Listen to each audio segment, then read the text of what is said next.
terriblemente, hai unha captación benevolente a continua, non? Ela abaixas, son só unha pobre muller, e sabemos que iso non ten nada que ver coa posición, coa que escribe os líderes, realmente, non? De algún xeito, é que é moi perversa, en realidade. Realmente nos xoga con nós, e por iso hai tantas lecturas diferentes, non? A idea é que crea, parece unha cousa, pero logo é outra. Creo que Rosalía, todo Rosalía é eso, parece o que non é.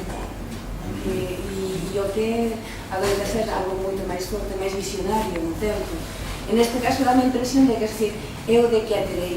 A idea de decir eso, non importa o que vos pensedes, nada. En realidade, o que está dicindo, preguntándose, non? Victimizada. Non importa, nunca calla. En realidad, creo.